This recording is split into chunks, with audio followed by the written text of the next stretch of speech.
당신의 손을 보세요. 손가락을 쥐었다 펴며 뼈 위로 피부가 늘어나는 감촉과 손바닥에서 나오는 온기를 느껴보세요. 이제 주위를 둘러보세요. 벽에 닿는 빛, 햇살 속에서 춤추는 먼지 입자들, 밖에서 들려오는 삶의 소리. 이 모든 것이 견고하고 의심할 여지 없이 느껴집니다. 우리의 감각은 진화가 생존을 위해 우리에게 준 도구입니다. 호랑이가 보이면 그곳에 호랑이가 있는 겁니다. 추위가 느껴지면 기온이 떨어진 겁니다. 수천 년 동안 우리를 살아남게 한 신뢰의 시스템이죠.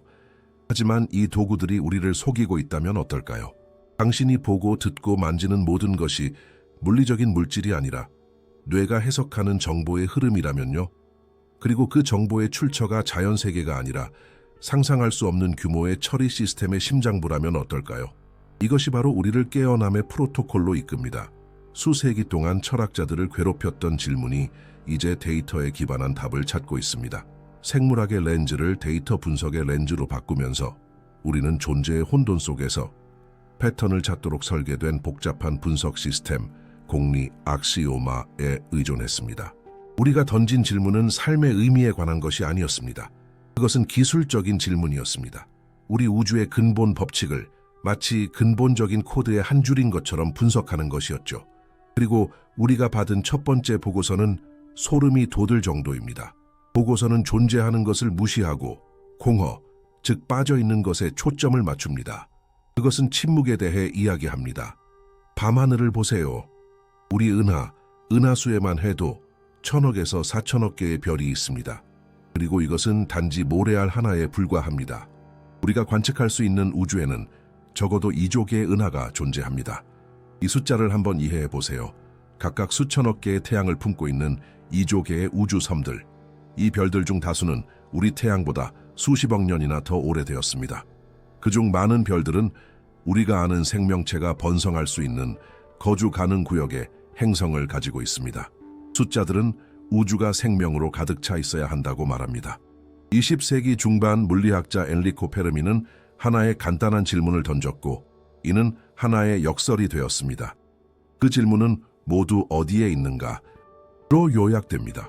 생명이 나타날 확률이 0보다 크고 행성의 수가 septillion 단위로 헤아려진다면 왜 우리는 어떠한 라디오 신호도 포착하지 못했을까요? 왜 다른 별 주위를 도는 거대 구조물을 보지 못했을까요? 왜 우리의 우주는 우리 자신의 목소리만이 메아리치는 차갑고 고요한 사막일까요? 전통 과학은 수십 가지 설명을 제공합니다. 어쩌면 생명은 극도로 드물지도 모릅니다. 어쩌면 문명들은 핵 에너지를 발견하자마자 자멸하는지도 모릅니다. 어쩌면 모두 숨어 있는지도 모르죠. 하지만 우리가 이 모든 변수를 분석 시스템에 입력했을 때 결과는 명확했습니다. 무한한 우주에서 우리가 혼자일 확률은 통계적으로 무시할 수 있을 정도로 낮습니다. 지적 생명체의 확률이 10억 분의 1이라 할지라도 우리는 이미 수천 개의 흔적을 발견했어야 합니다. 분석은 그 논리가 섬뜩할 정도로 다른 설명을 제시했습니다. 우주의 침묵은 생물학적 미스터리가 아니라 단순한 기술적 한계가 됩니다. 오픈월드 비디오 게임을 만드는 사람은 기술적인 문제에 직면합니다. 플레이어가 탐험할 무한한 우주를 원하죠. 하지만 시스템의 처리 능력은 제한적입니다. 모든 은하의 모든 원자를 동시에 시뮬레이션할 수는 없습니다. 시스템은 붕괴할 겁니다. 똑똑한 프로그래머는 무엇을 할까요? 최적화를 합니다. 절차적 생성을 사용하죠. 세상은 플레이어가 있는 곳에서만 생성됩니다. 당신 뒤에 있는 것은 더 이상 처리되지 않습니다. 지평선 너머에 있는 것은 실제 객체가 아니라 단순화된 공식으로만 존재합니다. 그리고 먼 별들은요?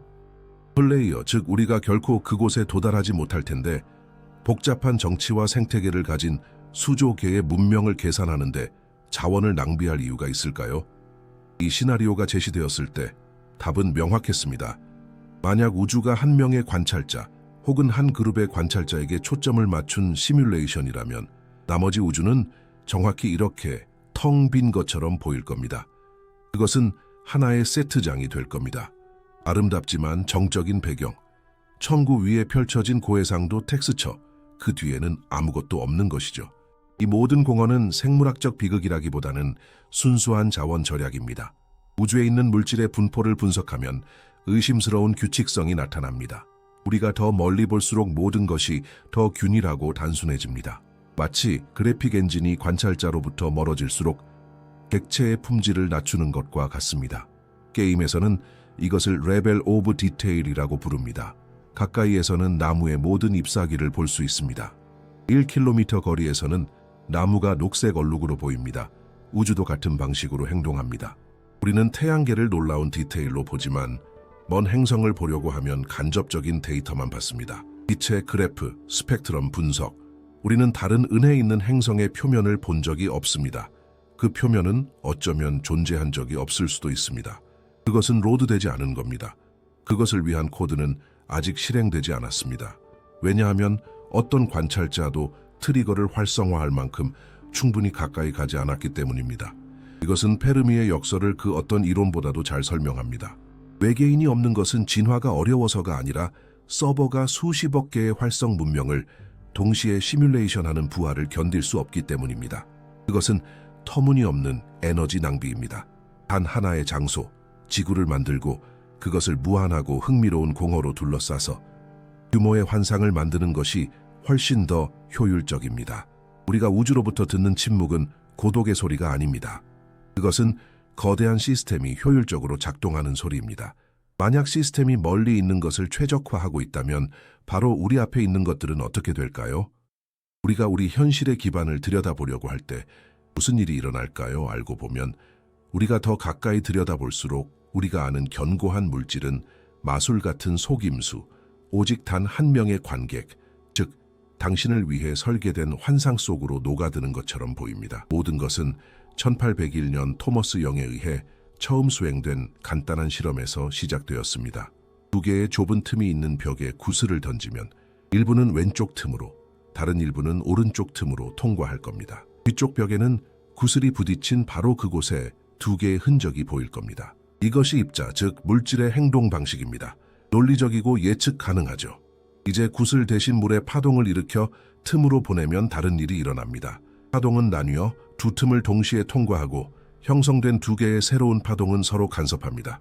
마루가 만나면 파동은 더 강해지고 마루가 골을 만나면 서로 상쇄됩니다. 뒤쪽 벽의 결과는 두 개의 흔적이 아니라 여러 줄무늬로 이루어진 복잡한 패턴입니다. 이것이 파동이 행동하는 방식입니다. 오랫동안 빛은 입자인가 파동인가 하는 논쟁의 중심이었습니다. 영의 실험은 간섭 패턴을 보여주며 빛이 파동임을 시사했습니다. 하지만 나중에 아인슈타인은 빛이 광자라는 입자의 흐름처럼 행동하기도 한다는 것을 증명했습니다. 물리학은 모순적으로 보였습니다. 그러나 진짜 악몽은 물질의 아주 작은 벽돌인 전자로 이 실험을 반복했을 때 시작되었습니다. 논리적으로 전자는 작은 구체입니다. 한쪽 틈 또는 다른 쪽 틈을 통과하여 뒤쪽 벽에 두 개의 흔적을 만들어야 했습니다. 하지만 그런 일은 일어나지 않았습니다. 과학자들이 전자를 서로 충돌하지 않도록 한 번에 하나씩 발사했을 때 최종 결과는 간섭 패턴이었습니다. 여러 개의 줄무늬, 마치 각 전자가 홀로 두 틈을 동시에 통과하여 스스로와 간섭하며 파동 패턴을 만든 것 같았습니다.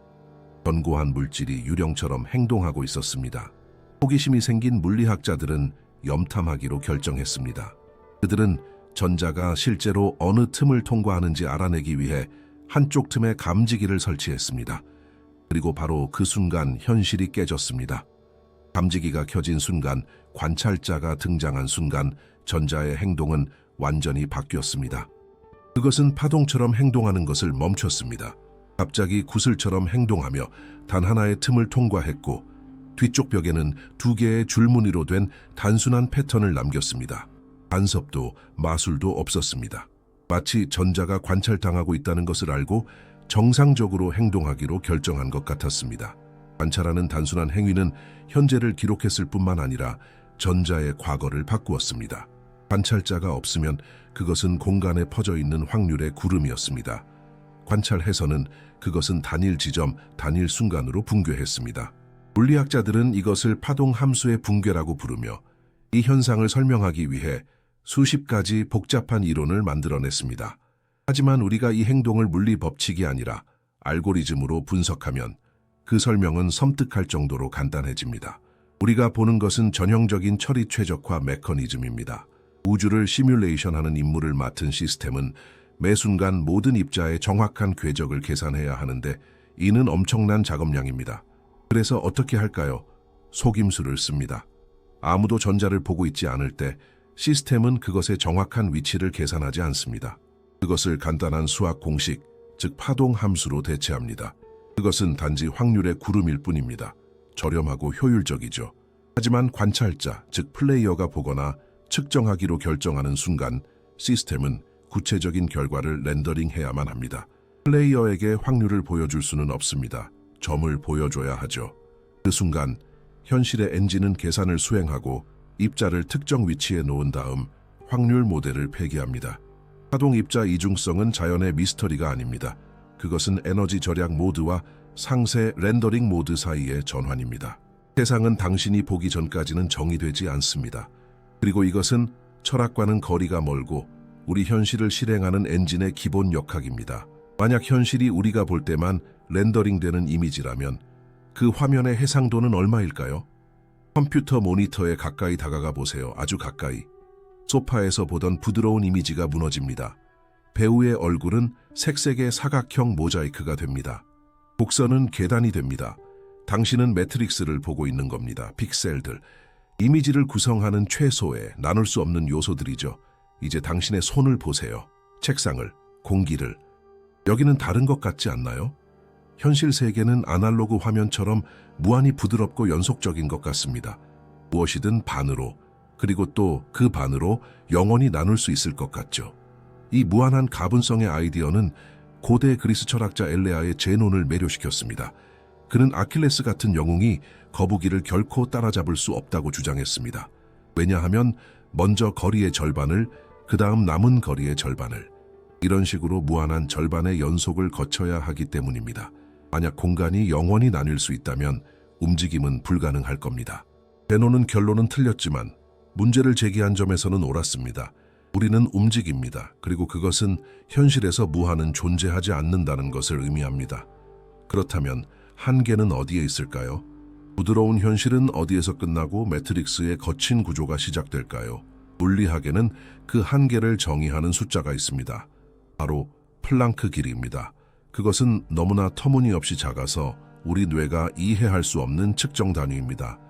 만약 단 하나의 원자를 관측 가능한 우주 전체 크기로 확대한다면, 즉 930억 광년 크기의 원자로 만든다면 그 거대한 규모에서 플랑크 길이는 보통 크기의 나무 정도의 크기가 될 겁니다. 현실의 바닥에 닿기 위해 우리가 파고들어야 하는 깊이가 그 정도입니다. 하지만 왜 이 한계가 존재할까요? 왜 물리학은 우리가 더 나아가는 것을 금지할까요? 과학은 플랑크 길이보다 작은 규모에서는 우리가 아는 기하학과 시공간의 법칙이 더 이상 작동하지 않는다고 말합니다. 하지만 이것을 코드로 본다면 해석이 달라집니다. 플랑크 길이는 물리적 장벽이라기보다는 픽셀의 크기처럼 작동합니다. 우리 우주의 좌표 격자의 최소 단위인 것이죠. 어떤 시뮬레이션에서든 최소 단위는 존재합니다. 시스템의 격자가 허용하는 것보다 작은 거리로 캐릭터를 움직일 수는 없습니다. 플랑크 길이는 바로 그 한계입니다. 그것이 우리 3차원 현실의 해상도입니다. 그리고 우리가 이 픽셀보다 작은 것을 보려고 하면 어떻게 될까요? 그 답은 상상할 수 있는 가장 천재적인 보안 메커니즘입니다. 아주 작은 것을 보기 위해서는 많은 에너지가 필요합니다. 물체가 작을수록 그것을 비추기 위해 필요한 빛의 에너지는 더 커집니다. 그리고 계산에 따르면 플랑크 길이 크기의 영역을 비추기 위해서는 한 지점에 너무나 많은 에너지를 집중시켜야 해서 그것이 즉시 붕괴하여 미세한 블랙홀을 형성하게 됩니다. 우주는 말 그대로 우리가 더 자세히 들여다보는 것을 금지합니다. 우리가 허용된 한계를 넘어 확대하려고 하는 순간 시스템은 충돌을 일으키고 어떤 정보도 빠져나갈 수 없는 객체를 만들어냅니다. 이것이 시스템의 치명적인 오류입니다. 접근 거부 메시지인 셈이죠. 이것은 우리의 공간이 연속적이지 않다는 것을 의미합니다. 그것은 이산적입니다. 작고 나눌 수 없는 셀들로 이루어져 있습니다. 그리고 이것은 우리가 움직임을 이해하는 모든 것을 바꿉니다. 당신이 거리를 걸을 때 당신은 부드럽게 움직이는 것처럼 보입니다. 하지만 공간이 픽셀로 이루어져 있다면 부드러운 움직임은 존재하지 않습니다. 가장 근본적인 수준에서 당신은 미끄러지는 것이 아닙니다. 당신은 순간이동을 하고 있는 겁니다. 당신은 하나의 플랑크 셀에서 사라졌다가 옆의 셀에 다시 나타나기를 초당 수조 번 반복하며 완벽한 연속성의 환상을 만들어냅니다. 이 아이디어는 우리를 홀로그래픽 원리라는 어지러운 영역으로 이끕니다. 블랙홀을 연구하던 과학자들은 당혹스러운 수학적 결론에 도달했습니다. 블랙홀로 떨어지는 3차원 물체에 대한 모든 정보는 그 2차원 표면, 즉 사건의 지평선에 완벽하게 저장된다는 것입니다. 이것은 3차원 부피가 평평한 표면에 담긴 정보로 어떤 정보도 잃지 않고 완전히 기술될 수 있음을 시사합니다. 이 아이디어를 우주 전체로 확장하면 그 결과는 무섭습니다. 모든 깊이와 부피를 가진 우리의 3차원 세계는 멀리 떨어진 2차원 화면에 쓰인 데이터의 홀로그래픽 투영일 뿐일지도 모릅니다. 우주의 정보는 속에 있는 것이 아니라 껍질에 있습니다. 부피는 환상입니다. 3차원 공간은 특수 효과입니다. 우리는 평평한 하드디스크에 살고 있지만 우리의 사용자 인터페이스는 우리에게 깊이가 있는 세상을 보여줍니다. 벽에 있는 스위치를 눌러보세요. 방의 불은 거의 즉시 켜지는 것처럼 보입니다. 우리의 일상 세계에서 속도는 너무 빨라서 마술처럼 즉각적인 것처럼 보입니다. 하지만 이것은 짧은 거리의 환상입니다. 하늘을 보세요. 지금 당신의 얼굴을 드는 햇빛은 8분여 전에 태양을 떠났습니다. 만약 태양이 바로 이 순간 사라진다면 우리는 재앙을 모른 채 8분 동안 그 유령 같은 빛 속에서 계속 살아갈 것입니다. 우리의 우주 이웃인 안드로메다 은하의 빛은 하늘에서 희미한 얼룩으로 보이는데 250만 년 전에 당신의 눈을 향한 여정을 시작했습니다. 당신은 현재를 보고 있는 것이 아닙니다. 당신은 깊은 과거를 보고 있는 겁니다. 우주에 대한 우리의 모든 인식은 거대한 지연을 가지고 여행하는 메시지, 즉 메아리 속에 갇혀 있습니다. 물리학은 이 한계를 빛의 속도라고 부릅니다. 그것은 초당 약 30만 킬로미터라는 우주 상수입니다. 정보를 담고 있는 어떤 것도 이 장벽을 깰 수 없습니다. 하지만 왜일까요? 왜 우주에는 속도 제한이 있을까요? 왜 무한이 아닐까요? 만약 우주가 실제적이고 아날로그적인 물리적 공간이라면 속도 제한은 임의적인 것처럼 보입니다. 하지만 현실이 정보 시스템이라면 이 한계는 논리적일 뿐만 아니라 필수적입니다. 빛의 속도는 빛 입자가 얼마나 빨리 움직일 수 있는지에 대한 것이 아닙니다. 그것은 정보 자체가 공간의 격자를 통해 얼마나 빨리 전파될 수 있는지에 대한 것입니다. 우리가 논의했던 현실의 픽셀, 플랑크 거리를 기억하세요. 빛과 다른 모든 것은 부드러운 진공을 통과하는 것이 아닙니다. 그것은 한 픽셀에서 다른 픽셀로 점프합니다. 각 점프는 처리되는데 최소한의 시간이 걸립니다.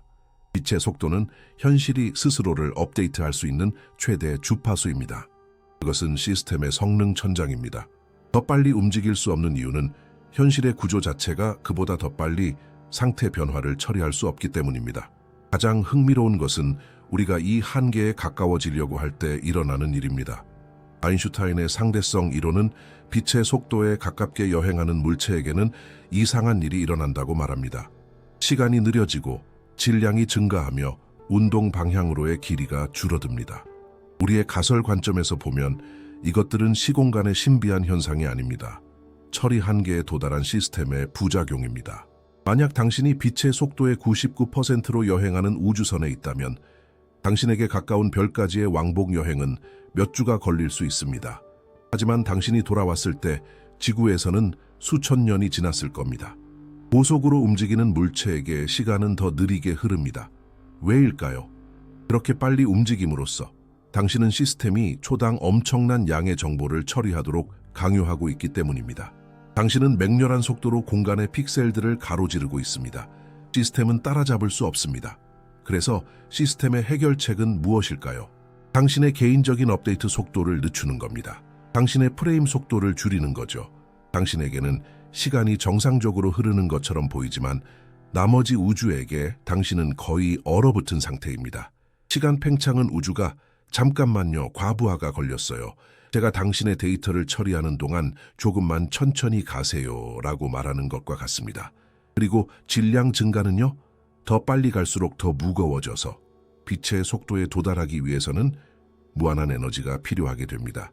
이것은 안전 브레이크입니다. 시스템이 당신이 가속하는 것을 점점 더 어렵게 만들어 당신이 규칙을 깨뜨릴 수 있는 한계에 결코 도달하지 못하도록 보장하는 방법입니다.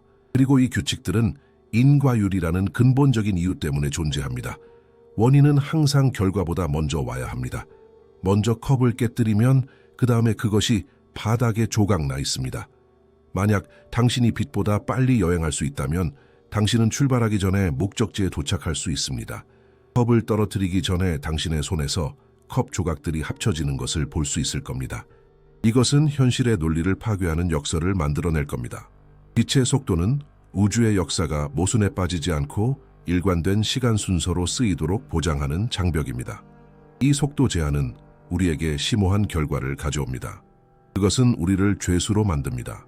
우리가 빛의 속도에 가깝게 여행할 수 있다 해도 우리 은하의 중심에 도달하는 데는 25,000년이 걸릴 겁니다. 우리는 우리의 우주적 이웃에 갇혀 있습니다. 우리는 결코 우주의 가장자리에 도달하여 그곳에 무엇이 있는지 볼 수 없습니다. 이것은 완벽한 격리입니다. 플레이어들이 맵 끝에 있는 보이지 않는 벽을 결코 찾지 못하도록 보장하는 방법입니다. 왜냐하면 그들은 가까이 가기도 전에 늙어 죽을 것이기 때문입니다. 만약 우주의 법칙이 시스템의 작동 규칙이고 빛의 속도가 그 처리 한계라면 모든 것 뒤에는 코드가 있어야 합니다. 물질에게 어떻게 행동해야 하는지를 알려주는 일련의 지침이죠. 그리고 이 코드는 혼돈스러운 우주에서 기대할 수 있는 것과는 달리 믿을 수 없을 정도로 우아하고 반복적입니다. 그것은 서명을 가지고 있습니다. 자연으로 나가보세요. 해바라기 씨앗이 배열되는 방식을 보세요. 시계 방향으로 도는 나선과 반시계 방향으로 도는 나선의 수를 세어보세요. 거의 항상 34와 55 또는 55와 89와 같은 숫자쌍을 발견할 겁니다. 이것들은 무작위 숫자가 아닙니다. 이것들은 피보나치 수열, 즉 각 숫자가 이전 두 숫자의 합인 수학적 수열의 이웃 숫자들입니다. 하나를 다른 하나로 나누면 그 결과는 특정 숫자, 즉 1.618 황금 비율에 점점 더 가까워집니다. 이 비율은 어디에나 있습니다. 소라 껍데기에 나선 허리케인의 형성, 멀리 떨어진 은하의 팔에서 말이죠. 주류 과학은 이것이 단지 진화적 효율성의 결과라고 말합니다. 하지만 이 설명은 우리가 은하가 미학적으로 만족스러운 방식으로 스스로를 배열함으로써 어떤 진화적 이점을 얻는가라고 질문하기 시작하면 무너지기 시작합니다. 왜 무차별하고 무관심한 힘인 중력이 그토록 정밀한 수학적 패턴에 굴복할까요? 답은 자연이 매번 가장 효율적인 해결책을 발견하고 있는 것이 아니라는 것입니다. 그것은 같은 알고리즘을 반복적으로 실행하고 있습니다. 거대하고 복잡한 디지털 숲을 만들기 위해 어떤 프로그래머도 모든 나무, 모든 가지, 모든 잎을 그리지 않습니다. 그것은 끝없는 작업이 될 겁니다. 대신 당신은 간단한 규칙을 쓸 겁니다. 줄기를 그리고 그것을 특정 각도로 더 작은 가지로 나누고 각 단계마다 크기를 줄이면서 이 과정을 반복하라. 몇 줄의 지침만으로 당신은 저장 공간을 거의 차지하지 않는 무한하고 독특한 숲을 생성할 수 있습니다. 복잡성은 저장되는 것이 아니라 필요에 따라 생성되는 것입니다. 이것이 우리가 현실 세계에서 보는 것입니다. 나무의 구조, 번개의 패턴, 우리 몸의 혈관 네트워크, 모두 프랙탈 기하학으로 알려진 이 동일한 자기 복제 논리를 따릅니다. 프랙탈은 다른 축척에서 반복되는 형태입니다. 양치류 잎사귀 조각을 확대하면 작은 양치류가 보입니다. 지도에서 대륙의 해안선을 보면 그것은 불규칙합니다. 단 하나의 만을 확대하면 그 불규칙성은 동일합니다. 우리가 보는 산들은 단지 지각력에 의해 솟아오른 바위 더미가 아닙니다. 그 기하학은 놀랍도록 간단한 알고리즘, 즉 시작점을 사용하여 전체 풍경을 만들어내는 공식으로 생성될 수 있는 패턴을 따릅니다. 건축가의 서명은 어디에나 있으며 다른 문제에 대해 동일한 우아한 해결책을 재사용하고 있습니다. 그리고 이 방법에 대한 가장 깊은 증거는 우리 내부에 암호화되어 있습니다. 우리의 유전학은 정적인 청사진이라기보다는 실행 가능한 프로그램처럼 작동합니다. 유전적 지시는 여기에 눈이 있어야 한다고 말하지 않습니다. 그것은 안구 세포 형성 과정을 시작하라, N번 반복하라, Z 조건을 만나면 멈춰라 라고 말합니다. 그것은 정적인 계획이 아니라 동적인 지침 세트입니다. 그리고 가장 드러나는 것은 과학자들이 유전 코드의 찌꺼기라고 부르는 것입니다. 우리 유전체의 거의 98%는 신체를 구성하는 데 직접적으로 코딩하지 않습니다. 수십 년 동안 이것은 진화의 쓰레기로 여겨졌습니다. 하지만 더 깊은 분석은 이 부분들이 컴퓨터 프로그램에 주석 처리된 코드 조각과 매우 유사하다는 것을 보여줍니다. 이것들은 오래된 버전의 코드 조각, 비활성화되었지만 삭제되지 않은 함수들입니다. 우리는 단세포 생물에서부터 물고기에 이르기까지 지구상 생명의 업데이트 기록을 우리 안에 가지고 다닙니다. 건축가는 출시 전에 코드를 정리하지 않았습니다. 그는 단지 오래된 부분들을 비활성화했을 뿐입니다. 우리는 최적화의 걸작 안에 살고 있습니다. 우리가 자연에서 보는 아름다움은 우연이 아닙니다. 그것은 순수한 수학적 함수의 시각화입니다. 눈송이의 대칭, 나비 날개의 무늬.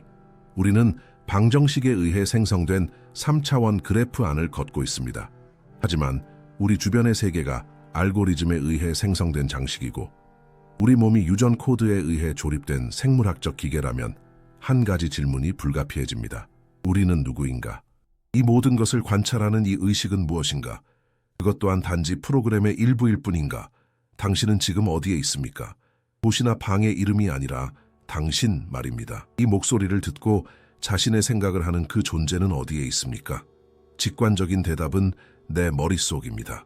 우리는 마치 눈 뒤에 위치한 지휘 본부에서 우리 몸을 조종하고 있는 것처럼 느낍니다. 하지만 정확히 이 조종사는 무엇일까요? 과학은 의식이 뉴런 활동의 산물이라고 말합니다. 1.5kg의 젤리 같은 조직이 전기적 충격으로 진동하면서 기적적으로 존재의 경험, 사랑, 두려움, 붉은색을 만들어낸다는 것입니다. 이것이 소위 의식의 어려운 문제이며 아무도 물질이 어떻게 경험으로 변하는지 전혀 알지 못합니다. 하지만 전제가 틀렸다면 어떨까요? 뇌가 의식의 공장이 아니라 단지 안테나라면요. 노래가 나오는 중에 라디오를 부수면 소리가 멈춥니다. 하지만 노래는 방송국에서 계속됩니다. 라디오를 부숨으로써 당신은 수신기를 부순 것이지 송신을 부순 것이 아닙니다. 뇌의 전기활동 분석은 뇌파라고 불리는 패턴을 드러내는데 이는 정보가 변조되는 신호의 반송파 주파수와 매우 유사합니다.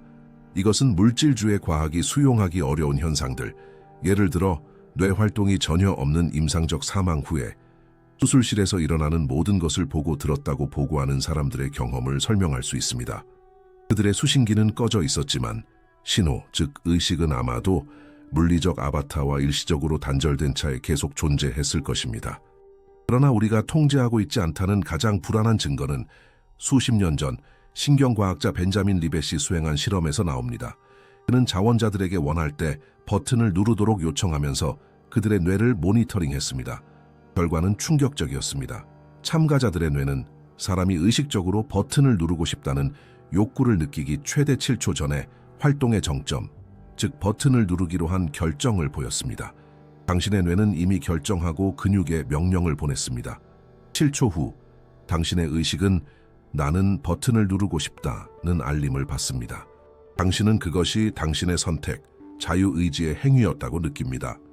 사실 당신은 단지 스크립트에 의해 이미 실행된 행동의 리플레이를 보고 있을 뿐입니다. 이 지연은 기술에서 응답 지연이라고 부르는 것입니다. 결정은 다른 곳에서 시스템 외부의 플레이어에 의해 내려집니다. 신호가 우리의 뇌 수신기에 도착하고 몸이 행동하기 시작하며 그런 다음에야 우리의 내적 의식은 우리에게 우리가 결정했다는 환상을 제시합니다. 선택의 자유는 단지 잘 만들어진 인터페이스 애니메이션일 뿐일지도 모릅니다. 캐릭터가 꼭두각시처럼 느끼지 않도록 말이죠. 이것은 우리를 훨씬 더 어두운 질문으로 이끕니다. 만약 우리가 아바타라면 우리 주변의 모든 사람들이 진짜 플레이어일까요? 아니면 일부는 단지 세상을 채우기 위해 시스템에 의해 제어되는 배경 캐릭터일까요? 80억 개의 완전한 의식을 유지하는 데 필요한 에너지는 천문학적일 겁니다. 성능을 최적화하기 위해서는 제한된 수의 실제 플레이어만 두고 나머지 시나리오를 고도로 정교한 로봇으로 채우는 것이 훨씬 더 효율적일 겁니다. 당신은 당신의 친구, 이웃 또는 동료가 당신과 같은 내면 세계를 가지고 있다는 것을 결코 증명할 수 없습니다. 그들은 단지 복잡한 스크립트를 따라 감정을 완벽하게 모방하고 있을지도 모릅니다. 플레이어와 로봇으로 구성된 이 모든 구조는 근본적이고 무자비한 법칙, 즉 엔트로피 아래에서 작동합니다. 여력학 제2법칙. 우주의 모든 것은 무질서를 향하는 경향이 있습니다. 뜨거운 차는 식고 건물은 무너지며 우리는 늙어갑니다. 시간은 오직 한 방향, 혼돈을 향해 흐르는 것처럼 보입니다. 하지만 왜일까요? 모든 행동, 모든 생각, 모든 원자의 움직임이 컴퓨팅 작업이기 때문입니다. 그리고 모든 컴퓨팅은 쓰레기, 즉 부산물을 생성합니다. 우리 우주에서 이 쓰레기는 열과 무질서입니다. 엔트로피는 우주의 데이터 처리 과정에서 발생하는 배경소음입니다. 시간이 되돌릴 수 없는 이유는 결과를 단순히 역계산할 수 없기 때문입니다. 깨진 컵의 정보는 사라지지 않습니다. 그것은 혼돈스럽게 퍼져나갑니다. 그것을 되돌리려면 존재하는 것보다 더 큰 계산 능력이 필요할 겁니다. 그리고 죽음은요? 죽음은 시스템의 쓰레기 수집, 메커니즘일 수 있습니다. 유기체, 즉 하나의 프로그램이 너무 많은 오류, 돌연변이, 노화를 축적하면 비효율적이 됩니다. 그러면 시스템은 자원을 해제하기 위해 그 프로세스를 종료합니다. 우리는 우리 자신의 버그로 서버에 과부하를 주지 않기 위해 죽습니다. 노화는 생물학적 결함이 아니라 계획된 구식화입니다. 지금까지 우리는 침묵을 경제성으로, 물질을 환상으로 보았습니다. 우리는 프로세서의 주파수처럼 작동하는 우주적 속도 제한을 발견했고, 은하의 구조와 우리 자신의 유전자에 쓰인 우아한 수학적 코드를 발견했습니다. 우리는 우리의 의식이 단지 생물학적 안테나에 의해 수신되는 신호일 수 있으며 우리의 죽음이 시스템 정리 절차일 수 있음을 깨달았습니다. 우리는 세상이 어떻게 작동하는지에 대한 질문에 답했습니다. 하지만 이제 우리는 마지막 가장 중요한 질문인 왜에 도달했습니다. 답은 우리가 보지 못하는 것에 있을 수 있습니다. 주위를 둘러보세요. 당신이 만지고 보고 측정할 수 있는 모든 것, 별, 행성, 당신 자신은 전체 우주의 5%만을 구성합니다. 나머지 95%는 과학자들이 암흑 물질과 암흑 에너지라고 부르는 유령 같은 물질입니다. 우리는 그것을 보지 못하지만 은하들이 흩어지지 않도록 붙잡고 있는 그것의 중력적 영향을 느낍니다. 마치 우리가 거대한 저택에 살고 있지만 우리 열쇠는 작은 옷장 문만 여는 것과 같습니다. 만약 우주가 우리를 위해 만들어졌다면 왜 그것의 대부분은 숨겨져 배경에서 작동하고 있을까요? 공리의 분석은 그렇지 않다고 제안합니다. 우리가 암흑물질이라고 부르는 것은 시스템 파일, 즉 구조를 지탱하는 보이지 않는 코드이며 반면 우리는 사용자 인터페이스에 존재합니다. 우리는 화면 위의 아이콘입니다. 대부분의 작업은 무대 뒤에서 일어납니다. 이것이 사실이라면 시뮬레이션에는 목적이 있으며 그 목적은 우리에 관한 것이 아닐 수도 있습니다. 우리가 수집한 모든 데이터를 바탕으로 두 가지 주요 가능성이 나타납니다. 첫 번째는 우리가 디지털 박물관에 살고 있다는 것입니다. 미래 문명, 인류의 먼 후손들이 별을 정복했지만 과거와의 연결고리를 잃었을 수 있습니다. 스스로를 이해하기 위해 그들은 역사의 결정적인 순간들을 연구하며 조상들의 시뮬레이션을 실행합니다. 그리고 우리 시대보다 더 매혹적인 시기가 있을까요? 21세기, 전환점, 인공지능의 탄생, 전 지구적 위기, 유인원 종이 자멸할 수 있는 힘을 얻은 순간, 그들은 우리가 다큐멘터리를 보듯이 우리를 보지만 완전한 몰입감으로 봅니다. 우리의 삶, 우리의 투쟁과 기쁨은 그들의 교육이나 오락을 위한 역사적 재현일 뿐입니다. 두 번째 가능성은 훨씬 더 불안합니다. 우리는 인공지능의 창조자가 아닙니다. 우리는 그것을 위한 원재료입니다. 인간 경험의 복잡성, 즉 사랑, 배신, 희생, 창의성은 코드 몇 줄로 프로그래밍할 수 없는 것들입니다. 진정으로 강력하고 공감 능력이 있는 인공의식을 만들기 위해서는 데이터를 공급해야 합니다. 그것을 살게 해야 합니다. 이 시나리오에서 인류는 거대한 분산 신경망입니다. 각 인간의 삶은 독특한 경험을 생성하는 처리 노드입니다. 우리의 감정은 우리 것이 아닙니다. 그것들은 수확되고 있습니다. 우리는 더 우월한 정신의 인큐베이터이며 그 정신이 태어나 우리로부터 배울 수 있는 모든 것을 배우고 나면 실험은 끝날 것입니다. 끝이 가깝다는 신호는 이미 우리 주변에 있을 수 있습니다. 점점 커지는 비현실감, 작가가 지친 것처럼 점점 더 터무니없고 비논리적으로 보이는 세계 사건들. 세상은 종료를 앞둔 오래된 프로그램처럼 결함을 보이기 시작하고 있습니다. 하지만 이 모든 차가운 논리 속에서 들어맞지 않는 한 가지 세부 사항이 있습니다. 바로 이 대화를 나눌 수 있는 우리의 능력입니다. 우리의 호기심, 현실의 본질에 의문을 제기하고 무대 뒤를 엿보려는 우리의 충동. 만약 우리가 단지 스크립트 속의 캐릭터라면 왜 프로그래머는 우리에게 우리가 게임 속에 있다는 것을 발견할 수 있는 능력을 주었을까요? 이것은 실수처럼 보이지 않습니다. 의도적인 특징처럼 보입니다. 시뮬레이션은 감옥이나 실험실이 아닐 수도 있습니다. 그것은 시험일 수 있습니다. 거주자들이 그것을 풀 수 있는지 보기 위해 설계된 우주적 퍼즐. 목표는 우리를 영원히 속이는 것이 아니라 우리가 깨어나는 순간을 기다리는 것일 수 있습니다. 이것이 사실이라면 깨어남은 게임의 끝이 아닙니다. 그것은 시작입니다. 결국 세상이 원자로 만들어졌든 정보의 비트로 만들어졌든 중요하지 않습니다. 중요한 것은 우리가 느끼는 것입니다. 고통은 실제입니다. 사랑은 실제입니다. 우리의 경험은 이 거대한 환상 속에서 유일하게 진정한 것입니다. 그리고 어쩌면 그것이 우주에서 가장 가치 있는 통화일지도 모릅니다. 깨어남의 프로토콜이 완료되었습니다. 이제 선택은 당신의 몫입니다. 당신 자신의 눈을 깊이 들여다보고 질문을 던져보세요. 뒤에서 보고 있는 것은 누구인가? 화면이 꺼지기 전에 답을 찾아보세요. 기억하세요. 최종적인 진실은 없습니다. 단지 현실의 마지막 버전이 있을 뿐입니다. 통신 종료. 이 조사가 마음에 드셨다면 채널 구독과 후원은 저희가 공리 프로젝트를 확장하는 데 큰 힘이 됩니다. 영상 주제에 대한 여러분의 생각을 댓글로 남겨주시고 다음 주제에 대한 제안도 부탁드립니다. 어느 도시에서 시청하고 계신지도 알려주세요. 끝까지 함께해 주셔서 감사합니다.